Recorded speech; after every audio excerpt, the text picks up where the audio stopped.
Yeltsin wanted to single-handedly rule the country. Therefore, he decided to change the constitution. On September the 21st, 1993, Yeltsin signed the decree of the President of the Russian Federation, number 1400, on a phased constitutional reform in the Russian Federation. The decree dissolved the Congress of People's Deputies and the Supreme Soviet of the Russian Federation. The decree provided for the creation of bicameral parliament, the Federal Assembly, consisting of the State Duma and the Federation Council. On the same day, on September the 21st, 1993, the Constitutional Court declared Yeltsin's actions were unconstitutional and decided that signing of the decree served as the basis for dismissing Yeltsin from the presidency. On the same day, on September the 21st, the Presidium of the Supreme Soviet terminated Yeltsin's powers as President of the Russian Federation. The duties of the President of the Russian Federation passed to Rutskoi, Alexander Rutskoi. On September the 24th, 1993, the Congress of People's Deputies assessed the President's actions as a coup d'etat, recognized all legal acts signed by Yeltsin starting from the 8 o'clock p.m. on September the 21st without legal force. The preparation and implementation of Decree number 1400 took place with the consent and with the active consultation of senior U.S. officials, in particular President Bill Clinton, as well as Chancellor of the Federal Republic of Germany, Helmut Kohl. The Supreme Soviet of the Russian Federation deprived Yeltsin of the presidency. Then Yeltsin decided to liquidate the Supreme Soviet by force, take by storm and arrest. On October the 3rd and 4th, 1993, in the center of Moscow, troops loyal to Yeltsin stormed the House of Soviets, where the Supreme Soviet of the Russian Federation was located, which led to numerous casualties, including among the civilian population. In those days, on October the 3rd and 4th, at least 124 people died and 384 were injured, according to official sources. The Supreme Council was defeated. Thus, ousted President Yeltsin carried out a coup d'etat by armed means. means. Yeltsin hastened to legitimize his victory in the new constitution. The decision to prepare the draft of the new Russian constitution was adopted by the First Congress of People's Deputies of the RSFSR on June the 16th, 1991. The Constitutional Commission was formed by the Congress. Its chairman was approved by the chairman of the Supreme Soviet of the RSFSR, Yeltsin. The secretary of the commission was People's Deputy Rumyantsev. The Sixth Congress of People's Deputies of Russia approved the draft constitution presented by the Constitutional Commission and instructed the Supreme Council and the Constitutional Commission to complete the revision of the draft, taking into account the proposals and comments made. Meanwhile, Yeltsin, as the chairman of the Constitutional Commission, dissatisfied with the allegedly unclear legal division of powers between the President, Parliament, and the government, refused to further cooperation with the Constitutional Commission, and urgently and secretly began to legalize his draft constitution of the Russian Federation by means of his supporters from the so-called Constitutional Conference created by him. All the developments of the lawful Constitutional Commission were discarded as unnecessary rubbish.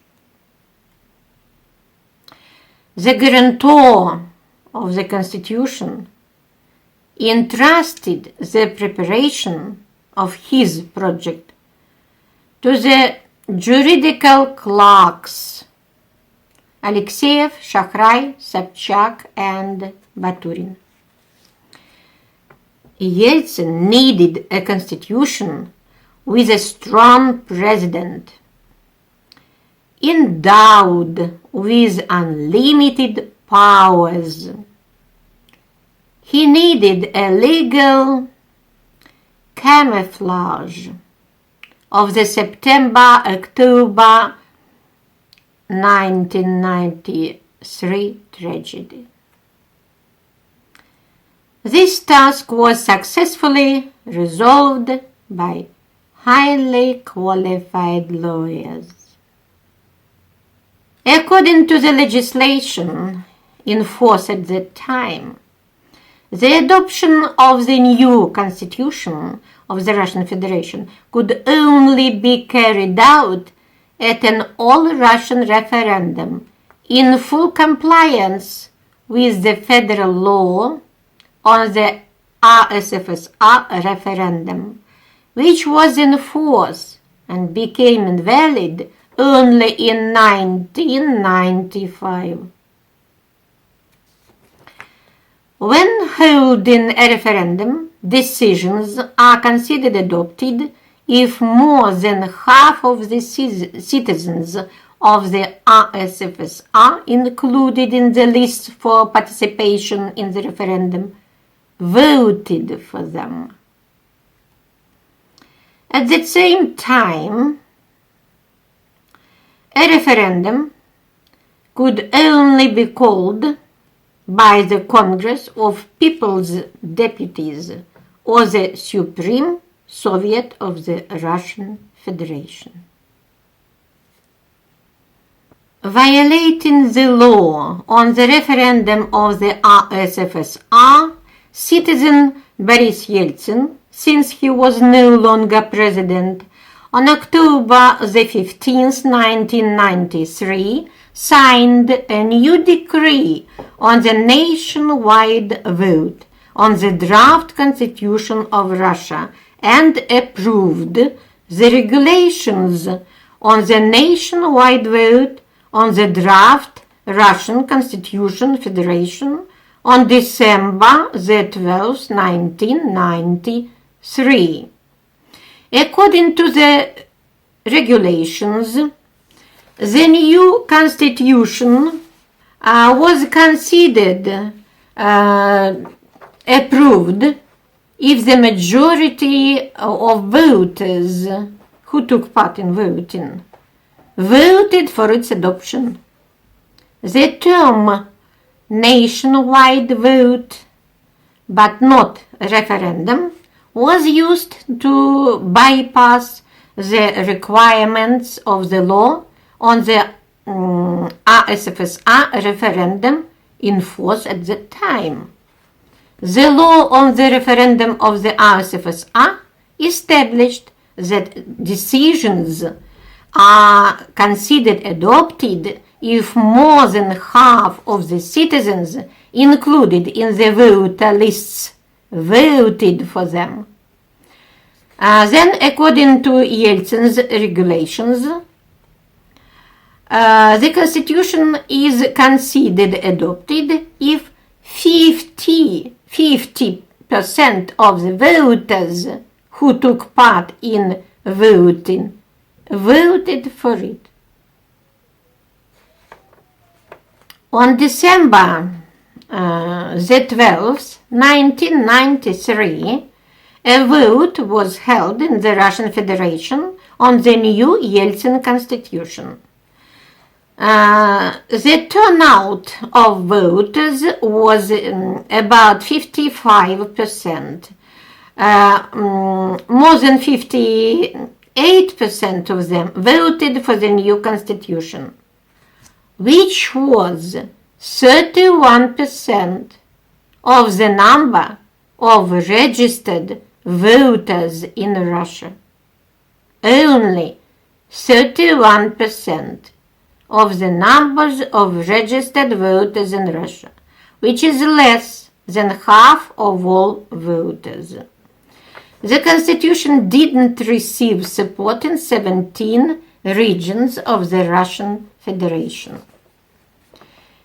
In the conclusions of the expert group under the presidential administration about large-scale falsifications in voting for the constitution of the Russian Federation, it was argued that in fact no more than 46% of the voters on the list took part in the voting. That is even significantly less than half of the registered voters voted in favor of the new constitution. This means that, speaking in legal language, the constitution that was supposedly approved, then and currently in force, is illegitimate and has no legal force to this day. Citizens of the USSR with USSR passports in their hands, living on the territory of the USSR, took part in the voting for the Constitution of the Russian Federation. The law on Russian citizenship appeared only in 2002. There were no Russian citizens in 1993 yet. The ballots were destroyed on the third day after the voting. This raises serious doubts about the fairness of the voting. Thus, the Yeltsin constitution is not the basic law. A normative legal act of the highest legal force, as it is considered in world practice. Recorded in the second section of the Yeltsin Constitution, the 13th statement simultaneously terminates the operation of the Constitution of the Russian Federation, Russia, adopted on April the 12th, 1978. From a legal point of view, it is a pure legal fiction. A constitution without the status of the basic law cannot cancel a constitution with such a status. The associates, lawyers who wrote the constitution for Yeltsin probably understood that their actions fell under the articles of the USSR criminal code in force at that time. These were especially dangerous state crimes and were a subject to the court under the USSR criminal code. With their help, the state, Russian Federation, with all its branches of power and laws, is still a fictitious, illegal formation. That, according to all international legal norms of the Constitution of the USSR of 1978, continues to operate in the country. The laws which have not been cancelled by anyone. The laws of the USSR have priority over the laws of the USSR and the Russian Federation. This article is unshakable, regardless of whether we recognize the adoption of the Constitution of the Russian Federation of 1993 or not. The Article 15 of the Constitution of the Russian Federation establishes the priority of international law and an international treaty, and the Union Treaty of 1922 is international. This article was not amended in 2020 at the time of the amendment of the Russian Constitution. The authoritarian Yeltsin Constitution of 1993, in terms of its parameters, was a huge step back in comparison even with the amended Constitution of the Russian Federation, which was in force until 1993. The Constitution made the President and government unaccountable to anyone. It brought the Constitutional Court under their control, thus ending the independence of the judiciary. Parliament, the Federal Assembly, has become a mere decoration of an authoritarian regime, a voting machine. The new constitution even more acquired the features of oligarchy and corruption.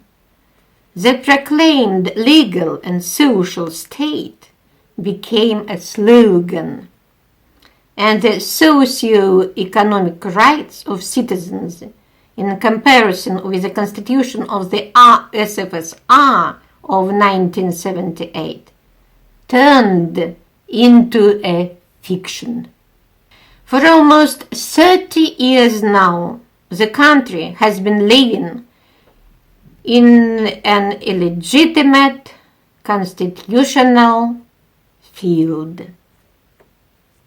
Neither the Constitutional Court nor the Russian legal community even tries to raise the issue of the illegitimacy of the Constitution of the Russian Federation. More than that, the Constitutional Court itself uses the illegitimate Constitution as a criterion for its activity. The legal community quietly closed his eyes and continued the games imposed on the country at the time of the September-October 1993 coup d'etat.